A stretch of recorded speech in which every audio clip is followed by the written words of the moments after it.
Então vamos prosseguindo no estudo da nossa confissão de fé. Nós já estamos agora no capítulo 16. É um capítulo um pouco mais longo da nossa confissão, acho que talvez seja o mais longo de toda ela, que trata a questão da eclesiologia, doutrina acerca da igreja. E nós intitulamos esse capítulo como a identidade bíblica da igreja. E aqui isso precisa de um pouco mais de tempo, um pouco mais de explicação, talvez por ser um dos grandes problemas das igrejas protestantes, né? Talvez você já tenha ouvido de algum católico, por exemplo, um questionamento acerca de por que há tanta variedade de igreja diferente, há tanta denominação diferente, por que se vocês evangélicos seguem a mesma Bíblia, existe tanta diversidade em termos de doutrina e prática. Então você tem lá uma igreja que entende que no culto público você tem dança como um elemento de culto, na outra não tem.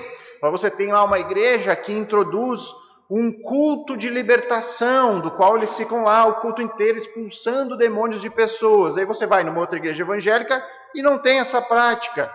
Por que há tanta diferença se todos seguem a mesma Bíblia? Esse é um questionamento, e é um questionamento válido. Nós temos que estar aptos a responder isso. Então, por que será que há tanta diversidade em termos de prática, de conduta, de doutrina? Porque, infelizmente, a nossa teologia, assim como tudo aquilo que nós fazemos em nossa vida, seja individual, seja em comunidade, deveria vir toda ela daqui. Esse livro deveria nos guiar em todas essas coisas. A Bíblia deveria nos guiar em um mesmo caminho. Só que a nossa interpretação bíblica, ela sofre interferências. A nossa teologia muitas vezes não vem apenas da Bíblia, mas ela sofre a influência, por exemplo, da tradição. Então uma igreja segue determinada tradição teológica e tem alguns costumes, alguns hábitos, algumas práticas que são passadas de geração em geração. E aquilo passa a se tornar quase um dogma dentro da igreja. Ninguém mexe naquilo, porque foi trazido de vários e vários anos. Você tem talvez a principal influência hoje em dia nas igrejas, que é a influência da cultura. Então a igreja começa a absorver práticas que são culturais, mas não são bíblicas. Nós vamos inclusive tratar de um ponto bem polêmico aqui na nossa confissão de fé, que é acerca do pastoreio feminino. Uma mulher sendo ordenada como pastora. Será que a Bíblia dá base para isso? Ou isso acabou entrando na igreja por influência da cultura? Então são questões que nós temos que entender, ponderar e seriamente investigar. Será que a Bíblia dá respaldo a tudo aquilo que nós fazemos em comunidade? Será que o modelo de igreja que nós estamos instituindo na IBLM é um modelo que tem base solidamente vindo das Escrituras? Será que em momento algum nós não sofremos algum tipo de influência externa? É isso que nós precisamos ver. Então, a nossa confissão de fé foi escrita com base em textos bíblicos. Mas nós precisamos ponderar todas essas questões para não cairmos nestes erros, de sofrermos influências da tradição e da cultura que se sobrepõe ao próprio texto bíblico. Então, nós precisamos ser estritamente baseados naquilo que a Bíblia claramente nos autoriza. Ok? Então vamos ver o primeiro ponto aqui desse capítulo 16. Os primeiros pontos são bem fáceis, bem claros. Creio que não vai ter muita necessidade de grandes explicações. Diz o primeiro ponto: nós cremos que a igreja foi prometida e edificada pelo Senhor Jesus Cristo. Então, de cara aqui, nós estamos trazendo uma informação importante. Que a igreja, ela não existe desde sempre. Ela não existe antes de Cristo. Ela não existia no Antigo Testamento. Nós estamos aqui fazendo uma descontinuidade entre o povo de Deus do Antigo e do Novo. Nós estamos dizendo que Israel, que era o povo de Deus no Antigo Testamento, a nação, a etnia que foi eleita por Deus, não se mistura neste novo organismo que foi planejado por Cristo, que é a igreja. Então nós estamos dizendo, olha, porque muitas pessoas afirmam, olha, a igreja de hoje é o Israel do Antigo Testamento. Antes era Israel, hoje é a igreja. Então é uma continuidade do povo de Deus. Nós dizemos não, são coisas distintas. Israel era uma nação que foi eleita por Deus para refletir o caráter de Deus naquele tempo. Deus elegeu os descendentes de Abraão. Deus fez uma aliança com eles. E por meio daquele povo étnico, descendente, sanguíneo, Deus poderia ser conhecido por meio daquele povo. E aí Cristo planejou um novo organismo, uma nova instituição, que é a igreja, que é diferente de Israel, porque não tem mais uma linhagem sanguínea. Agora nós estamos fazendo de união de povos. Na igreja, tanto israelita como qualquer outra nacionalidade pode fazer parte desse povo de Deus e refletir a Cristo no mundo. Então nós estamos afirmando aqui que nós entendemos que a igreja foi planejada por Cristo. Ela veio a existir depois de Cristo. É no Novo Testamento que ela vai ter o seu início. E ela é diferente de Israel, ou seja, quando nós vemos promessas de Deus no Antigo Testamento que lidam com o povo de Israel, nós cremos que aquelas promessas têm que se cumprir para o povo de Israel. Nós não nos apropriamos dessas promessas, salvo se a Bíblia nos der base a isso. Tá? Então nós cremos que a igreja foi prometida e edificada pelo Senhor Jesus, e isto fez através do Espírito Santo no tempo, no lugar e de modo que lhe aprove. Então Deus ele planejou a igreja e ela veio a existir em um tempo determinado por ele. Ela teve um início. E esse início é depois de Cristo. Vamos ver alguns textos sobre isso? 2 textos rapidamente. Mateus 16, 18.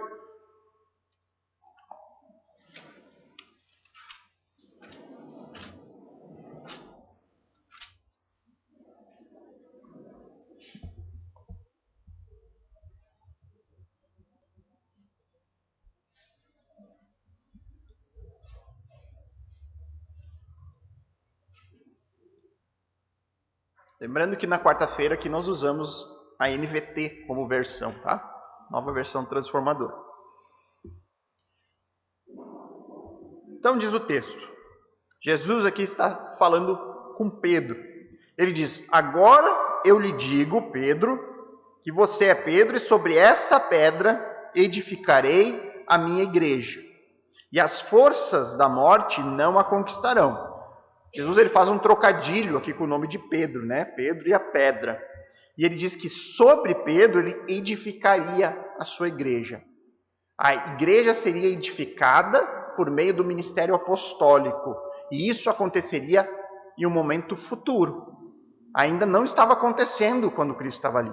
Passaria depois da sua ressurreição, a igreja e a sua edificação começariam a existir neste mundo. Vamos ver onde começa essa história da igreja? Próximo texto, Atos, capítulo 1.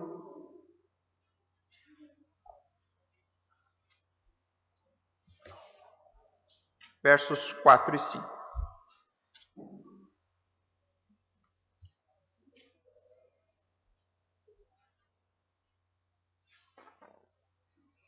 Nesse momento, Jesus aparece ressurreto aos apóstolos, aos discípulos. E aí ele diz, certa ocasião, enquanto comia com eles, Jesus aqui comendo com os apóstolos, deu-lhes a seguinte ordem: não saiam de Jerusalém até o Pai enviar a promessa, conforme eu lhes disse antes. João batizou com água, mas dentro de poucos dias vocês serão batizados com o Espírito Santo. Ele cita a promessa do derramar do Espírito sobre os apóstolos. Então a igreja ela inicia a partir deste momento que Jesus anuncia. Olha, deste momento, a partir do derramamento do Espírito, Deus vai fazer algo novo. Isso inicia em Atos 2, quando desce o Espírito sobre eles e eles falam em vários idiomas para as pessoas que estavam ali reunidas, e muitos se convertem e são inseridos à igreja. Depois nós vamos ler o texto de Atos 2, não vou ler agora, que nós vamos trabalhar ele depois. Então, neste momento, inicia-se a igreja, quando o Espírito Santo é derramado sobre os apóstolos, e a primeira pregação de Pedro é feita, e muitas pessoas creem em Cristo. A partir daquele momento também recebem o Espírito e são inseridas nesse novo corpo. Então, onde começa a igreja? Ela começa em Atos 2. Atos 2 é o início, quando o Espírito Santo desce sobre os apóstolos, e então a primeira pregação evangélica, a primeira pregação sobre o Evangelho de Cristo é feita, e muitos creem na pregação de Pedro, milhares se convertem e são inseridas nesse novo corpo. Tá? Então, por que Pedro seria a pedra? Porque foi através da pregação dele que os primeiros israelitas se convertem. É através de Pedro que depois os primeiros samaritanos se convertem. E é através de Pedro, ainda em Atos, que os primeiros gentios se convertem e recebem o Espírito. Então Pedro foi a pedra fundamental ali, que começou o fundamento apostólico da construção desse novo organismo que reuniria como crentes, batizados no Espírito Santo, e aqui eu falo no sentido bíblico disso, convertidos, convencidos pelo Espírito do seu pecado, crendo verdadeiramente em Cristo como Senhor e Salvador, israelitas, samaritanos e gentios participam deste novo corpo, deste novo organismo do qual Jesus é o cabeça. Então aqui nós temos o início da igreja.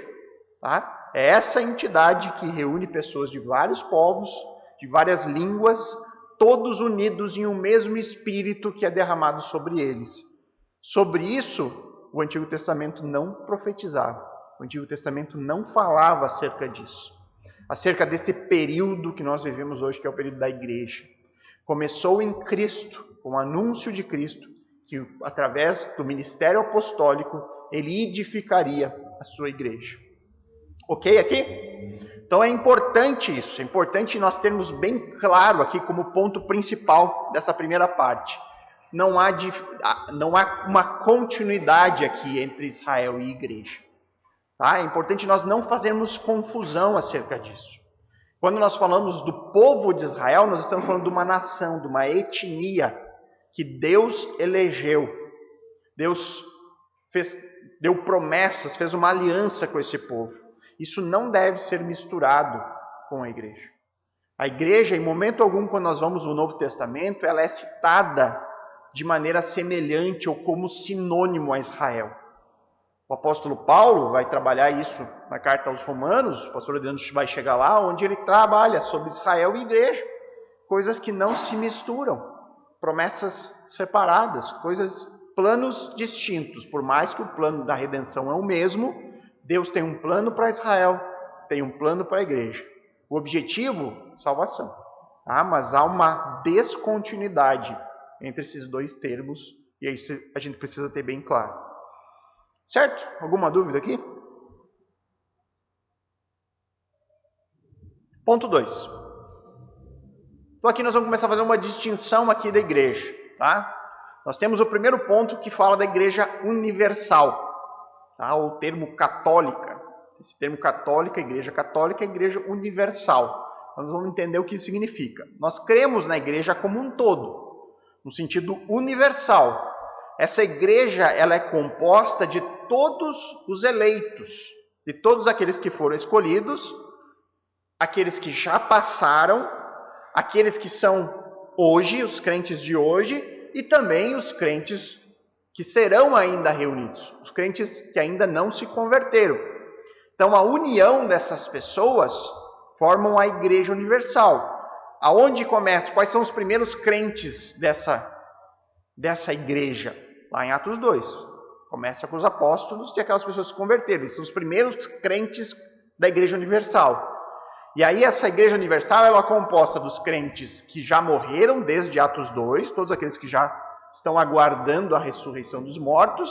Nós temos os crentes de hoje, nós que cremos, e também os crentes que ainda vão se converter. Eles fazem parte deste corpo, que estão reunidos em um só corpo, que é chamado o corpo de Cristo, do qual ele é o cabeça, e a igreja é relatada nas Escrituras como a sua esposa, tá? O corpo daquele que cumpre tudo em todas as coisas. Então, quando nós falamos de igreja universal, nós poderíamos dizer, olha, nós fazemos parte da igreja católica.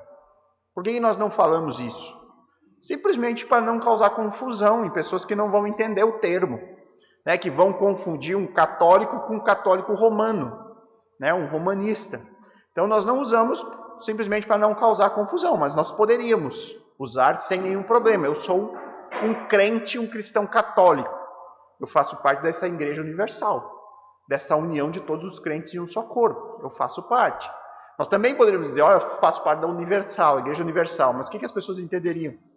Ah, tu vai lá no Edir Macedo, né? Já deu o dízimo lá, já pagou, já foi na Fogueira Santa essa semana, né? Iam pensar isso. Então nós acabamos não usando mais por conta desse mau entendimento, tá? Então quando nós falamos em uma igreja universal, é uma união de todos. Então você vai ter lá o presbiteriano, você vai ter o da Assembleia, você vai ter o da Igreja Batista, todos aqueles que creem de verdade, aqueles que são verdadeiramente crentes, convertidos, batizados no Espírito, eles fazem parte deste corpo, dessa grande entidade chamada igreja. Tá? Vamos ver alguns textos aqui? Efésios 1.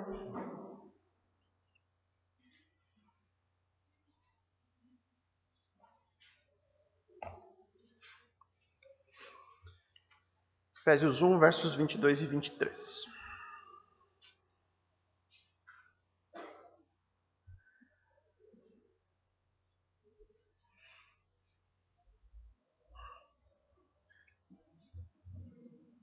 Então diz o texto: Deus submeteu todas as coisas à autoridade de Cristo e o fez cabeça de tudo para o bem da igreja. E a igreja é o seu corpo. Ela é preenchida e completada por Cristo, que enche consigo mesmo todas as coisas em toda parte. Então o texto aqui fala dessa ideia do corpo, né? O corpo ele é uma metáfora para simbolizar este novo organismo criado por Deus. E ela é uma metáfora perfeita, porque ela representa muito bem a ideia do papel dos membros dentro dessa comunidade, né? Isso ainda fica mais claro quando nós falamos da igreja local, né? Mas nós vamos tratar também sobre isso. Aqui nós vamos fazer um combo em Efésios aí. Mais um Efésios capítulo 2, versos 14 a 22. Ele diz, porque Cristo é nossa paz.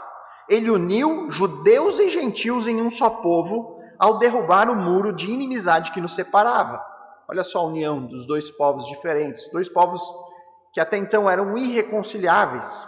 O judeu jamais teria qualquer tipo de comunhão com o gentio, porque considerava o gentio uma raça impura, imunda, né? Então aqui na igreja Deus une aquilo que era inimaginável. Ele acabou com o sistema da lei, com seus mandamentos e ordenança, promovendo a paz ao criar para si desses dois grupos uma nova humanidade. Assim, ele os reconciliou com Deus em um só corpo por meio da sua morte na cruz, eliminando a inimizade que havia entre eles. Ele trouxe essas boas novas de paz, tanto a vocês que estavam distantes dele, como os que estavam perto, que ele está falando. Gentios que estavam distantes e o judeu que estava perto. Agora, por causa do que Cristo fez, todos temos acesso ao Pai pelo mesmo Espírito. Olha, todos compartilham do mesmo Espírito. Não há diferença na comunidade cristã de pessoas mais espirituais ou menos espirituais, porque todas têm dentro de si o Espírito Santo de Deus. Então não há crentes super espirituais. Nossa, eu vou lá pegar a oração do pastor no final do culto, porque a oração do pastor tem mais poder que a minha. Porque ele é um crente mais espiritual do que eu sou. A Bíblia não dá base para isso. Todos nós temos acesso ao Pai pelo mesmo Espírito. Segue o texto. Portanto, vocês já não são estranhos e forasteiros, mas concidadãos do povo santo e membros da família de Deus. Juntos somos sua casa, edificados sobre os alicerces dos apóstolos e dos profetas. Ou seja, o período apostólico era o período da base, do alicerce. Quem é a pedra angular? Cristo. Então, Cristo é a pedra que você tira a medida da construção. Você tira os ângulos para fazer toda a obra. E aí vem o ministério apostólico que faz a base.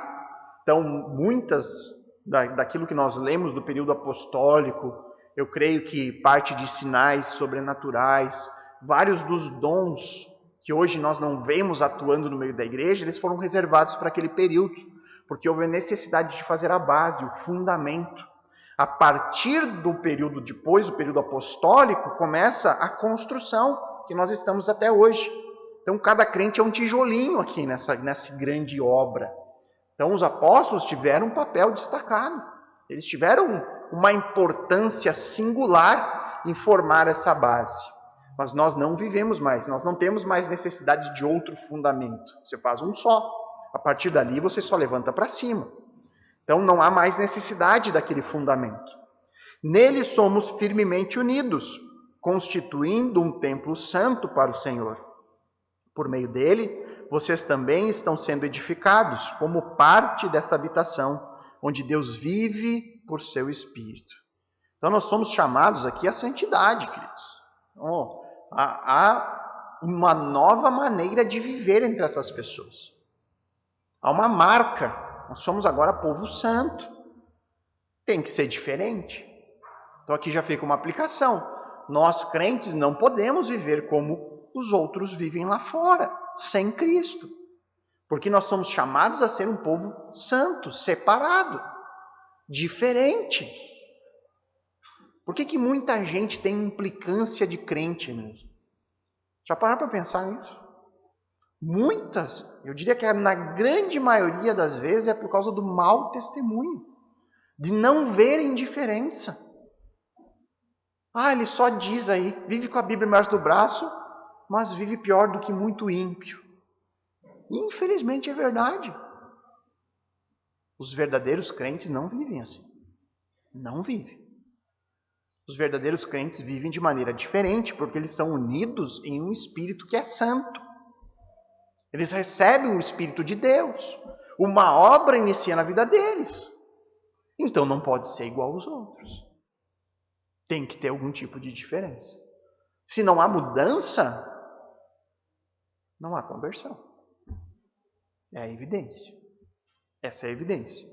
Aí em Efésios, agora lá no capítulo 5, eu não vou ler o capítulo 5, esses versos 21 a 32, porque ele é um texto bem conhecido que fala sobre maridos e esposas. E aí Paulo lhe dá várias orientações de como o marido deve se portar, de como a esposa deve se portar, e no final ele diz que o casamento, o matrimônio, é uma representação de Cristo e da igreja. O marido é um símbolo de Cristo, ele tem que ser Cristo na vida da esposa, deve amar a esposa como Cristo ama a sua igreja. Ele faz ali uma representação para mostrar aqui como a igreja é retratada a esposa de Cristo, porque ela é o alvo do seu amor sacrificial. Cristo morreu por ela, Cristo se entregou por ela, Cristo a edifica, Cristo a santifica, né? Então é só para trazer essa referência da igreja como esposa. Ok? Estou indo muito rápido? Não? Vamos lá. Ponto 3, então. E aqui nós vamos tratar agora da igreja local. Então nós temos a igreja universal, que é a união de um corpo que a gente não enxerga na totalidade, porque nós não enxergamos todas as pessoas, nós não enxergamos todos os crentes que já passaram, nós não temos como ter essa dimensão, né? Nós não sabemos isso é uma igreja que o Senhor sabe quem são os eleitos, nós não sabemos. Mesmo dentro de uma igreja local, pode haver ainda pessoas não convertidas que não fazem parte do corpo, não fazem parte da igreja invisível, que até estão numa igreja visível, local, mas que não fazem parte dessa igreja espiritual que nós não enxergamos. Mas há também dentro das Escrituras textos que nos falam acerca de uma igreja que é visível. Então nós cremos na igreja que é visível, que consta daqueles que pelo mundo inteiro confessam e seguem as verdades das Santas Escrituras.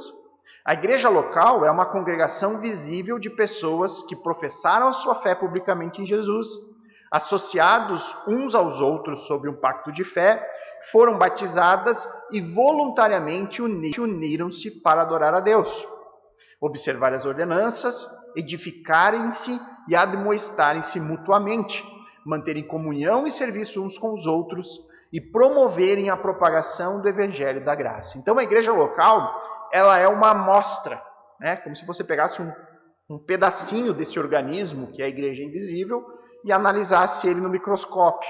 Essa é a igreja local. É uma amostra dessa igreja que nós não enxergamos.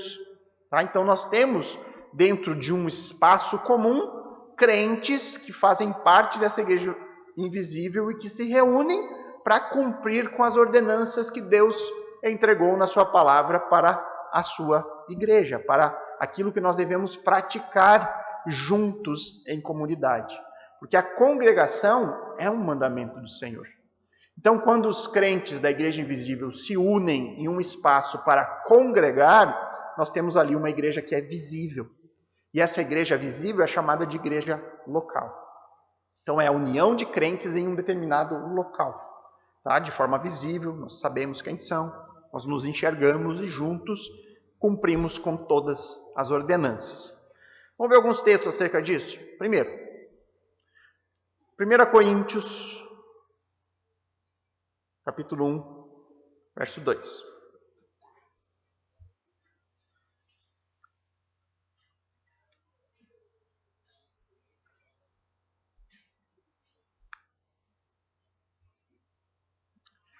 Paulo aqui escrevendo, para uma igreja local, ele diz ali, a igreja de Deus em Corinto. Então ele está se referindo a uma congregação que se encontra em uma cidade. Então a igreja de Deus em Corinto, aqueles que ele santificou por meio de Cristo Jesus. Vocês foram chamados por Deus para ser o seu povo santo, junto com todos os que em toda parte invocam o nome do nosso Senhor Jesus Cristo, Senhor deles e nosso. Então aqui nesse texto tem essas duas particularidades. Você tem uma igreja visível, que está em um lugar, que se reúne, que congrega, está em uma cidade, a igreja de Deus que está em Corinto, que se une, e ele diz, vocês foram um povo chamado por Deus para se unir em um corpo espiritual com todos aqueles que Deus tem chamado ao longo de todo o mundo. Então você tem as duas igrejas aqui, digamos assim, as duas particularidades da igreja juntas. A igreja que é local, visível, e aquela que é invisível, a união de todos os crentes em um só corpo. Ainda aqui em 1 Coríntios, lá no capítulo 12.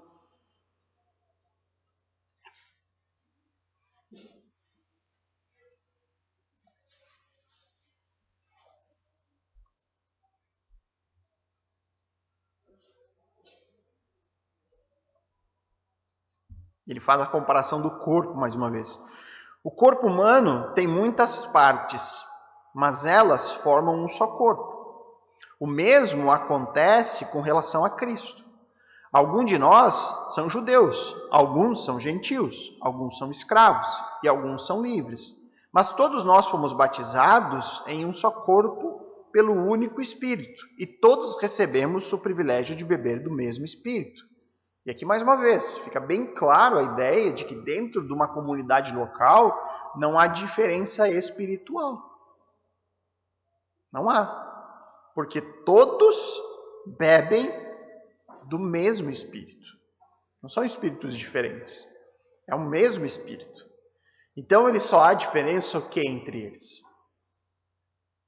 Função que exercem no corpo, o chamado específico, os dons que Deus deu para cada um servir, e diferença de maturidade.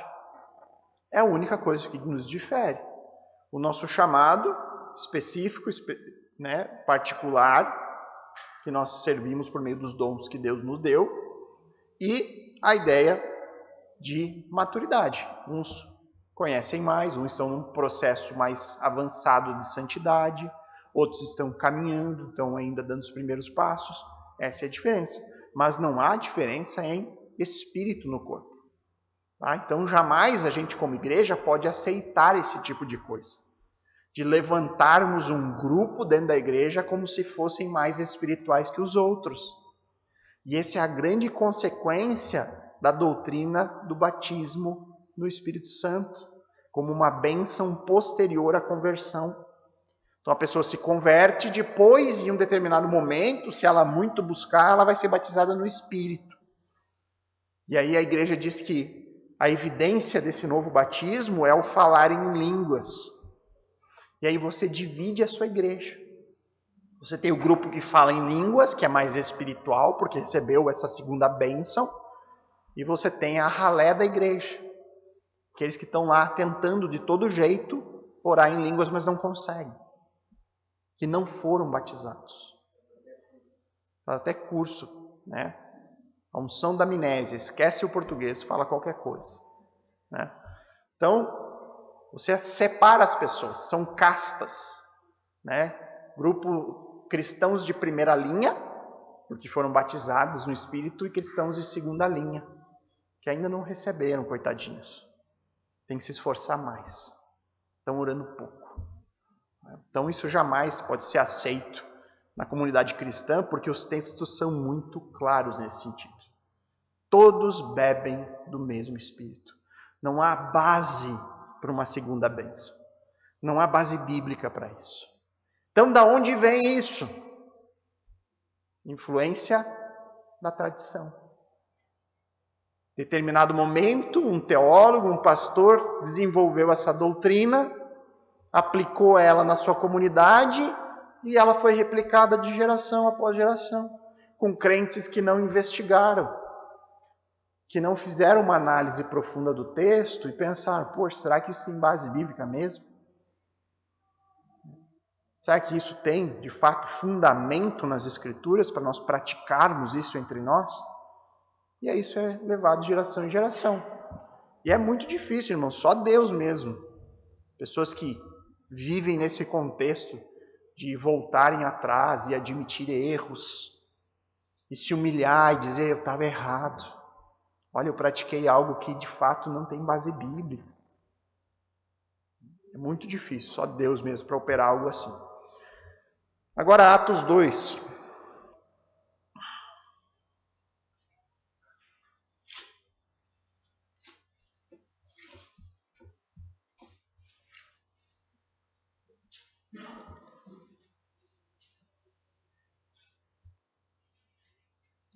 Atos 2, 37 a 47. Então aqui é logo depois da pregação de Pedro, né?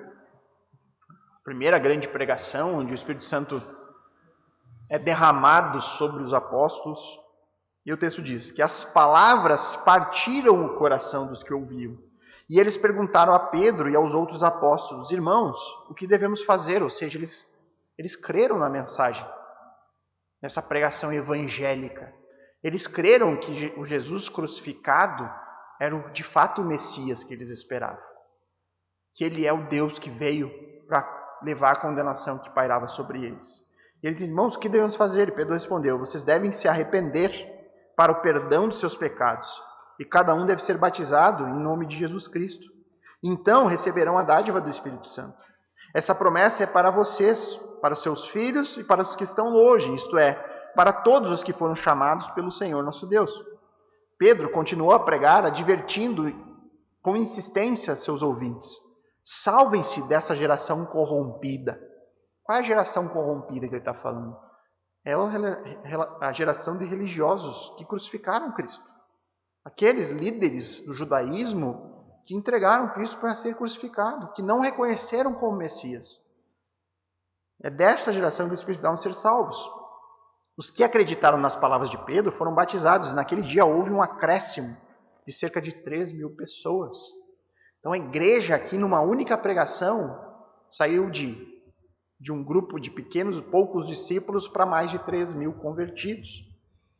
Todos se dedicavam de coração ao ensino dos apóstolos, à comunhão, ao partir do pão e à oração. Então eles aprendiam dos apóstolos ali. Fundamento. Os apóstolos nesse momento eram os pastores. Eles que ensinavam. E aí eles tinham comunhão uns com os outros, congregavam. O partir do pão, eles celebravam a ceia do Senhor. E se dedicavam à oração. Havia em todos eles um profundo temor. E os apóstolos realizavam muitos sinais e maravilhas. Era necessário sinais e maravilhas nesse período. Não havia o Novo Testamento escrito ainda. A revelação vinha de forma sobrenatural por meio desses homens. Os sinais e milagres serviam como um meio de autenticar a palavra apostólica, para que aquele povo, a nação judaica, pudesse olhar para os inúmeros sinais sobrenaturais e dizer: esses homens têm que ser da parte do Senhor, olha o que eles estão fazendo. Olha esses milagres, isso não pode vir de outro lugar senão de Deus. Foi necessário nesse período. Os que criam se reuniam num só lugar e compartilhavam tudo o que possuíam. Vendiam propriedades e bens e repartiam o dinheiro com os necessitados. Adoravam junto no templo diariamente. Reuniam-se nos lares para comer e partir o pão com grande alegria e generosidade, sempre louvando a Deus e desfrutando a simpatia de todo o povo. E a cada dia o Senhor lhes acrescentava aqueles que iam sendo salvos. Olha só, a obra de crescimento da igreja não era uma obra meramente apostólica, não era fruto dos apóstolos. Quem acrescentava os crentes? Era Deus. Deus acrescentava dia a dia aqueles que seriam salvos. E aqui é uma aplicação para nós. Nós não precisamos nos preocupar se a nossa igreja não está crescendo de maneira rápida. Nós não somos ainda uma igreja de mais de 100 membros. Não, a obra não é nossa. Deus vai acrescentando dia a dia aqueles que serão salvos. Imagina se tivesse sobre nós essa responsabilidade. Eu preguei, eu proclamei o evangelho para um amigo meu, ele não quis acreditar. Será que, eu não sei pregar, eu não sei, eu preciso ter mais poder de convencimento? Não, nós proclamamos. A obra que faz é o Senhor. E aí aqui muitos olham para esse texto aqui e dizem: nossa, mas essa é a igreja que nós deveríamos viver, né? Vamos retornar à igreja primitiva. Vamos resgatar essa ideia de que todos têm tudo em comum, de que se reúnem nos lares. Não precisamos de um espaço físico, vamos nos reunir nas casas uns dos outros. E aí vai o movimento da igreja nos lares, movimento pessoas se mandam para uma fazenda lá e passam a viver que nem eremita.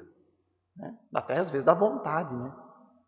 Dá vontade, vamos nos reunir, vamos se mandar do mundo, vamos ficar lá. Mas não é essa a vontade de Deus para o seu povo. Nós precisamos ser sal e luz neste mundo, nós não podemos nos esconder do mundo. Nós estamos aí para proclamar. E aí muitas pessoas olham que, não, mas nós temos que ser essa igreja. Voltamos, o movimento do retorno à igreja primitiva. Mas se nós olharmos para Atos, nós temos vários modelos de igreja diferentes. Qual igreja primitiva nós vamos ser? A de Atos 2? Então nós temos que achar os apóstolos de novo. Porque essa igreja, os apóstolos eram os pastores. Por que eles vendiam tudo o que tinham e compartilhavam? Existe algum outro texto na Bíblia que ordene a igreja a fazer isso? É questão do contexto. Onde é que eles estavam neste momento? Na sua primeira pregação. Era aquele povo, queridos, que nós temos visto em Mateus, reunido na Páscoa. Judeus de todos os lugares da Palestina que foram até Jerusalém para comemorar a data mais especial do calendário judaico. E foi ali que eles ouviram a pregação de Pedro. E quando eles ouviram falar do Evangelho de Cristo, eles não quiseram voltar para suas casas, viajar de volta sem ter mais informações, sem ter mais conteúdo, sem saber mais acerca deste Cristo. E eles permaneceram ali mais tempo. E essas pessoas não tinham como se sustentar. Então, todo aquele judeu ali que tinha um pouco mais, ele vendia o que tinha para poder manter aquelas pessoas, para que eles pudessem retornar e formar as suas igrejas nas suas cidades. Não é essa igreja que Paulo escreve aos Romanos? Provavelmente pessoas que saíram daqui e que retornaram com uma base mais sólida, conseguiram dar andamento à igreja cristã. Então, tudo tem um contexto. Nós vamos ver mais para frente, a partir de Atos 14 ali, que já há presbíteros sendo eleitos. Já não é mais a mesma igreja do período de Atos 2, é outra igreja. Então a gente tem que ter bom senso e discernimento em tudo que fazemos. Nasce muita ondinha no meio evangélico com pouca base bíblica, né? Muito emocionalismo. Vamos voltar, vamos vender tudo, vamos se mandar para um lugar e vamos viver que nem Atos 2. Mas qual é o contexto de Atos 2? Né? Então a gente tem que ter muito cuidado com isso. Ok aqui? Alguma dúvida? Certo. Seguimos. Não quero avançar muito porque a partir do, acho que ponto 5 ou 6 já demanda mais explicação. Ponto 4. Todas as pessoas ao redor do mundo que professam fé no Evangelho e obediência a Deus mediante Cristo, de acordo com o seu Evangelho, e que não destroem o seu testemunho com alguma doutrina fora da Bíblia ou andar profano, esses podem ser chamados de os santos, compondo a igreja visível, exercendo os dons, direitos e privilégios concedidos a ele pela vontade de Cristo. Então, quem é que deve fazer parte da igreja visível? De acordo com o que nós cremos na nossa confissão de fé, apenas os crentes. Apenas aqueles que professam a sua fé em Jesus, que afirmam, olha, eu creio nesse Cristo que vocês pregam. Eu creio no Jesus das Escrituras. E aí essa pessoa precisa de um tempo para mostrar que ela está andando de acordo com essa fé. Que na sua vida ela não destrói o testemunho da sua mensagem, da proclamação de ser crente, por meio de uma conduta que não é sustentada pela Bíblia. Então nós estamos aqui afirmando que apenas pode fazer parte da igreja visível, da IBLM, pessoas verdadeiramente convertidas, que demonstram um testemunho condizente. Nós sabemos que, em última instância, nós nunca teremos a certeza plena, porque nós não conhecemos o coração de cada um. Mas nós não precisamos ter pressa no trabalho da membresia, em receber pessoas como membro da igreja. Elas precisam passar pelo tempo de provação, testar a fé, verificar de maneira visível se estão demonstrando um testemunho compatível com aquilo que nós confessamos juntos como igreja. E só então fazer parte, porque a igreja visível é composta de crentes. Teremos descrentes entre nós? Provavelmente. Então aquelas pessoas que se convertem aqui na igreja, em algum momento eram descrentes, mas que receberam a palavra do Senhor com alegria. Deus usou a pregação para converter, para trazer ela a ouvir a palavra do seu Senhor, do seu bom pastor, né? Mas fazer parte do corpo da igreja visível é apenas para crentes, tá? Apenas para crentes. Uns textos, Romanos 1:7.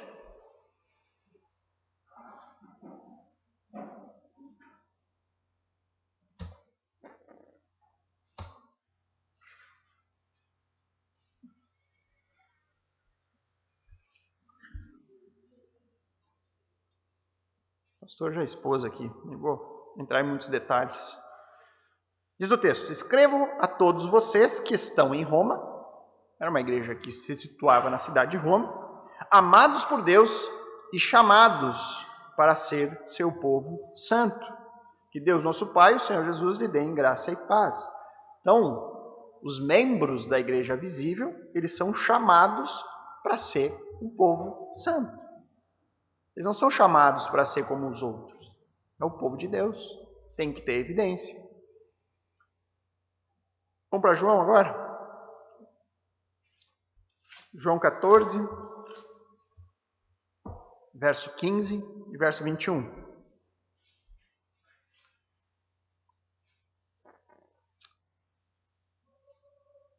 Cristo aqui ele fala sobre as características dos discípulos, aqueles que seguem a Cristo de verdade. Ele diz: se vocês me amam, obedeçam os meus mandamentos.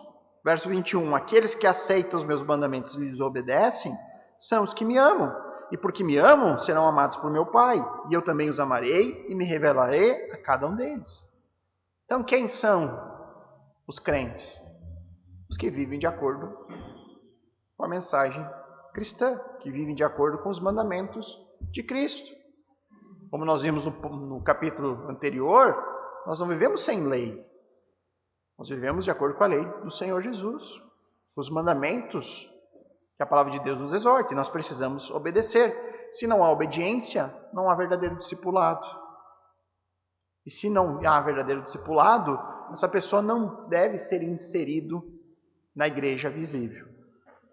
E aqui tem a ordenança final de Mateus, nossa grande comissão, como é chamado, né? Estamos quase chegando lá. Mais uns 3 anos. Não, acho que até o final do ano. Estou pensando até em voltar, começar de novo, porque eu já não lembro os primeiros capítulos de Mateus. Se você perguntar, o que fala Mateus capítulo 1, verso 7? Não lembro, deixa eu olhar lá. Porque eu já esqueci. Eu imagino vocês. Então eu estou pensando em voltar, começar de novo lá do 1. Fazer um loop infinito em Mateus. Mateus 28, versos 19 e 20. Portanto, vão e façam discípulos. Esse é o nosso chamado. Fazer discípulos. Discípulos de nós mesmos? Não, de Cristo. Ou seja, nós ensinamos o que Cristo ensina e fazemos as pessoas seguidores de Jesus. Isso de todas as nações, devemos batizá-los em nome do Pai, do Filho e do Espírito Santo. Ensinar os novos discípulos a fazerem o quê? A viver de qualquer jeito? A obedecer todas as ordens que eu lhe dei. E lembre-se disso, estou sempre com vocês até o fim dos tempos. Então é muito claro que dentro da igreja, a igreja é composta de crentes, de discípulos. Pessoas que confessam a fé e que vivem de acordo com essa fé. Uma igreja não deve receber descrentes. E o que mais nós temos por aí é igrejas cheias de descrentes. E aí você pensa, nossa, como é que a cultura invadiu tanto a igreja? Muito por conta da entrada de descrentes no seu meio. Porque o descrente não ama as coisas que Deus ama. Para fazer um culto se tornar mais agradável ao descrente, você tem que inserir outros elementos. Porque os elementos bíblicos não satisfazem. Não é gostoso. Enche de música. Quem não gosta de uma boa música? Enche lá de música. De preferência que não fale, as músicas não falem muito de Deus, falem mais de nós mesmos. Sejam bastante emocionais. Músicas que nos façam chorar. Coloca elementos para distrair as pessoas, umas mulheres com os panos, balançando. Diz para essas meninas dizerem que elas estão ali profetizando. Estamos aqui profetizando. Como que alguém profetiza com um pano? Eu não sei. Mas elas estão, dizem estar. Coloca teatro e coloca um coach.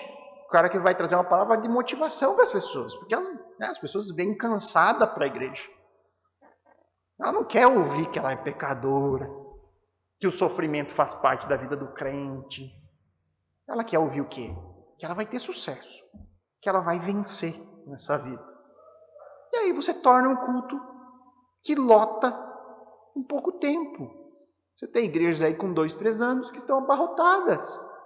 Porque quem não quer isso, irmãos? Por que a teologia da prosperidade faz tanto sucesso em países extremamente pobres? Porque elas vão lá e pregam que aquele agricultor lá que perdeu tudo por causa da seca, que se ele tiver Jesus, ele vai ter a melhor colheita do mundo. Daí ele enxerga o pastor chegando de carro importado na igreja, e ele ouve que se ele seguir Jesus, Jesus também vai dar um carro importado para ele.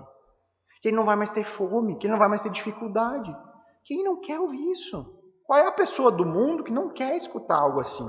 Que ela vai ser curada de todas as doenças? Que o crente não fica doente, o crente... Então é muito fácil de enchermos uma igreja. Mas essas igrejas não são compostas de santos, de crentes verdadeiros. E esse é um grande problema. Acho que vamos parar aqui, queridos, que o ponto 5 vai tratar agora um pouco dos oficiais e dos membros. E aí deixamos para continuar na semana que vem. Alguma dúvida acerca da eclesiologia, ou algo a comentar, alguma questão que queira tirar? Não? Que bom. Bom para mim. Então oremos. Amado Pai, bondoso Deus, obrigado, Senhor, porque o Senhor nos alcançou por meio da sua palavra. O Senhor tem nos dado dessa fonte inesgotável de conhecimento acerca de Ti. O Senhor tem nos dado da sua palavra regularmente, tem nos dado sede e fome de Ti, Senhor. Tem nos unidos a outras pessoas que o Senhor tem encaminhado diante de nós, cada um servindo uns aos outros, nos ajudando a crescermos como uma verdadeira igreja do Senhor Jesus Cristo. Que possamos de fato ser esse corpo, Senhor, saudável, que cresce de maneira saudável, que se fortifica, onde cada pessoa desempenha o seu papel como membro fundamental, Senhor. Nós vimos que não há diferença espiritual entre nós, apenas uma diferença de função, mas todos dentro do corpo são extremamente importantes uns para os outros. Nos ajuda, Senhor, a de fato sermos crentes úteis, que servem de fato ao corpo, que buscam, Senhor, o bem comum acima dos nossos próprios interesses, como Cristo mesmo fez. Mas que jamais a nossa unidade como uma congregação venha a qualquer custo, mas que a nossa unidade venha das Escrituras e do Teu Santo Espírito que nos une. Que jamais a gente esteja unido em torno da mentira, mas apenas em torno da verdade. Nos dá, Senhor, portanto, um espírito de mansidão daquelas pessoas que realmente querem aprender. Um espírito humilde que se submete ao texto bíblico e apenas a ele. E nos conserva, Senhor. Nos ajuda, Pai, a realmente sermos uma expressão visível do seu corpo espiritual, dessa união de todos os crentes, Senhor. Que possamos, de fato, como comunidade, Deus, sermos luz onde nós estamos. Esse é o nosso desejo de oração em nome de Cristo. Amém. Bem, queridos, então até domingo, se Deus quiser.